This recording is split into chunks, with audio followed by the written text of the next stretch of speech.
Let's quickly cut across to Prime Minister Narendra Modi engaging industrialists over budget webinar on production schemes. Take a listen. जिसमें public private partnership का model हो और हम इस millets mission को कैसे आगे बढ़ा सकते हैं दुनिया में, इस पर हम सोच सकते हैं। ऐसी कौन सी वैरायटीज बन सकती हैं जो दुनिया के अलग अलग देशों के टेस्ट के अनुकूल भी हो और हेल्थ के लिए बहुत ताकतवर हो। साथियों, इस वर्ष के बजट में पीएलआई स्कीम से जुड़ी इन योजनाओं के लिए करीब 2 लाख करोड़ रुपए का प्रावधान किया गया है। प्रोडक्शन का औसतन 5% इंसेंटिव के रूप में दिया गया है। यानी सिर्फ पीएलआई स्कीम के द्वारा ही आने वाले 5 सालों में लगभग $520 बिलियन का 520 बिलियन डॉलर का प्रोडक्शन भारत में होने का अनुमान है। अनुमान ये भी है कि जिन सेक्टर्स के लिए पीएलआई योजना बनाई गई है, उन सेक्टर में अभी जितनी वर्कफोर्स काम कर रही है, वो करीब करीब 2 गुनी हो जाएगी। रोजगार निर्माण में बहुत बड़ा असर पीएलआई योजना का होने वाला है। इंडस्ट्री को तो प्रोडक्शन और एक्सपोर्ट में तो लाभ होगा ही, देश में आय बढ़ाने से जो डिमांड बढ़ेगी उसका लाभ होगा, यानी 2 गुना फायदा। साथियों, पीएलआई से जुड़ी जो घोषणाएं की गई है उन पर तेजी से अमल हो रहा है। आईटी हार्डवेयर और टेलीकॉम इक्विपमेंट मैन्युफैक्चरिंग से जुड़ी 2 पीएलआई योजनाओं को कैबिनेट से स्वीकृति भी मिल चुकी है। मुझे विश्वास है कि इन सेक्टर से जुड़े साथियों ने इनकी असेसमेंट अब तक कर ली है। आईटी हार्डवेयर के मामले में आने वाले 4 वर्षों में करीब 3.25 ट्रिलियन रुपए के प्रोडक्शन का अनुमान है।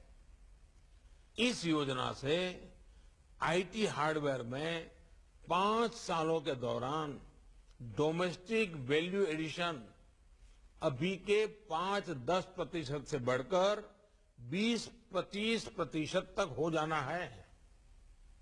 इसी तरह टेलीकॉम इक्विपमेंट मैन्युफैक्चरिंग में भी आने वाले 5 साल में करीब 2.5 लाख करोड़ रुपए की वृद्धि होगी।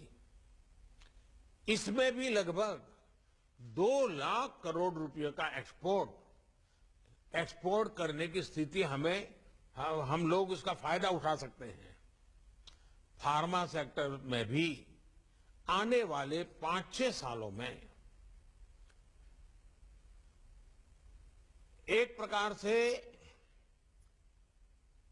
लाखों करोड़ रुपए से ज्यादा का इन्वेस्टमेंट पीएलआई के तहत होने की संभावना हम नकार नहीं सकते हैं। बड़ा लक्ष्य लेकर के चल सकते हैं। इससे फार्मा सेल में लगभग 3 लाख करोड़ रुपए और एक्सपोर्ट में करीब 2 लाख करोड़ रुपए की वृद्धि का अनुमान है। साथियों, भारत में आज जो विमान वैक्सीन की लाखों डोज लेकर दुनिया भर में जा रहे हैं, वो खाली नहीं आ रहे हैं। वो अपने साथ भारत के प्रति बढ़ा हुआ भरोसा, भारत के प्रति आत्मीयता और उन देशों का लोगों का स्नेह और बुजुर्ग जो बीमार हैं उनके आशीर्वाद, एक भावात्मक लगाव लेकर के ये हमारे जहाज भर भर के आ रहे हैं। और ये संकट काल में जो भरोसा बनता है वो केवल प्रभावी पैदा नहीं करता, ये भरोसा चिरंजीव होता है, अमर होता है, प्रेरक होता है। भारत आज जिस तरह मानवता की सेवा कर रहा है और नम्रता के साथ कर रहा है, हम कोई अहंकार के साथ नहीं कर रहे, हम कर्तव्य भाव से कर रहे हैं। सेवा परमो धर्म, ये हमारे संस्कार है। इससे पूरी दुनिया में